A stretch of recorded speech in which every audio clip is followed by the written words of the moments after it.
Kristus, hari ini adalah masih libur untuk awal puasa.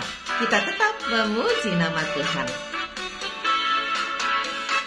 Kami bawa pujian ke dalam rumah Tuhan. Kami bawa pujian ke dalam rumah Tuhan. Kami persembahkan korban pujian dan syukur. Kami persembahkan korban pujian dan syukur. Mari berdoa. Tuhan Yesus yang baik, terima kasih untuk cinta-Mu dalam hidup kami. Kami mengucap syukur karena kami selalu ada di dalam kasih setia Tuhan. Sekarang kami mau membaca firman Tuhan.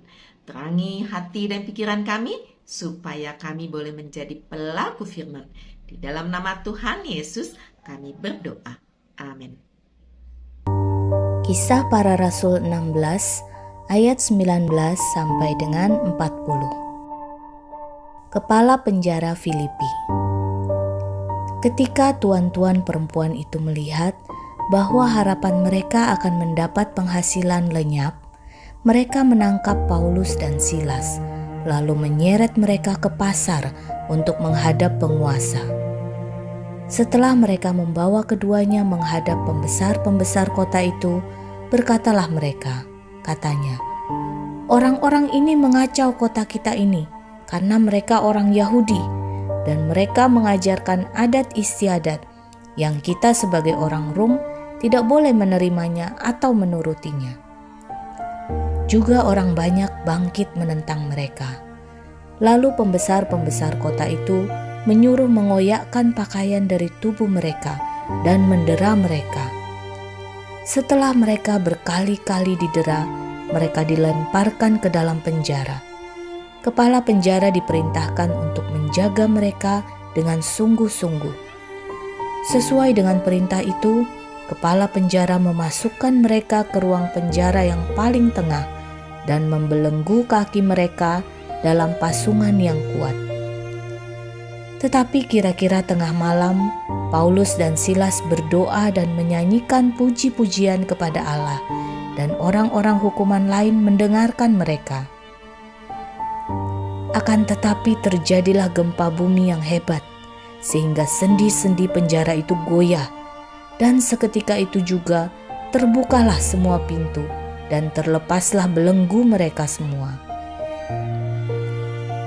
Ketika kepala penjara itu terjaga dari tidurnya dan melihat pintu-pintu penjara terbuka, ia menghunus pedangnya hendak membunuh diri, karena ia menyangka bahwa orang-orang hukuman itu telah melarikan diri. Tetapi Paulus berseru dengan suara nyaring, katanya, "Jangan celakakan dirimu, sebab kami semuanya masih ada di sini."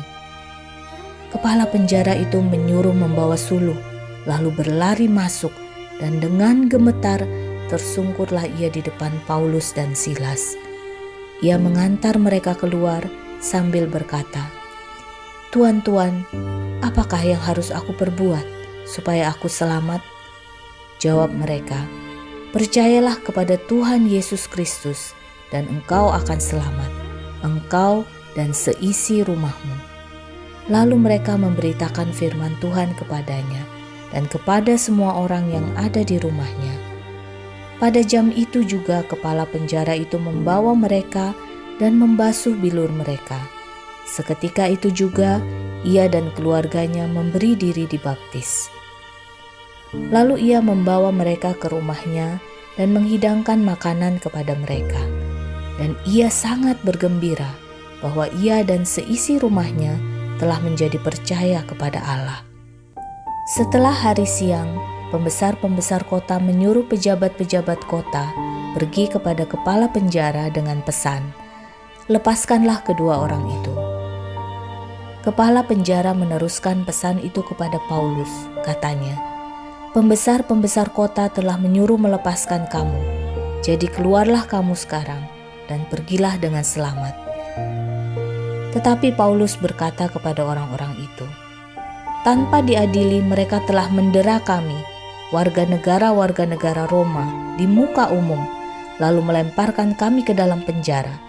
Sekarang mereka mau mengeluarkan kami dengan diam-diam? Tidak mungkin demikian. Biarlah mereka datang sendiri dan membawa kami keluar." Pejabat-pejabat itu menyampaikan perkataan itu kepada pembesar-pembesar kota. Ketika mereka mendengar bahwa Paulus dan Silas adalah orang Rom, maka takutlah mereka. Mereka datang minta maaf, lalu membawa kedua rasul itu keluar dan memohon supaya mereka meninggalkan kota itu. Lalu mereka meninggalkan penjara itu dan pergi ke rumah Lydia. Dan setelah bertemu dengan saudara-saudara di situ dan menghiburkan mereka, berangkatlah kedua rasul itu. Berkat dalam pujian. Orang-orang jahat menangkap Paulus dan Silas, lalu memasukkan mereka ke penjara. Namun, karena tak bersalah, mereka tidak takut. Mereka tetap berharap kepada Tuhan. Bahkan mereka berdoa dan menyanyi, memuji Tuhan. Dan Tuhan membela mereka. Gempa bumi terjadi hingga semua pintu penjara dan belenggu mereka terbuka. Indahnya cerita ini ketika Paulus dan Silas menyanyi buat Tuhan, mereka mengalami keajaiban. Maka jangan sepelekan pujian. Menyanyilah buat Tuhan dengan segenap hati. Ada mujizat yang dapat kamu alami. Mari berdoa. Tuhan Yesus, terima kasih untuk cinta-Mu dalam hidup kami. Ajar kami untuk boleh memuji Engkau dengan segenap hati kami. Di dalam nama Tuhan Yesus kami berdoa. Amin. Anak-anak yang dikasihi oleh Tuhan Yesus Kristus, mari di dalam hidup kita bukan soal suara yang bagus, tetapi dengan segenap hati kita mau memuji dan memuliakan nama Tuhan. Karena Tuhan memang layak untuk dipuji. Dan Tuhan Yesus mengasihi kita semua. Amin.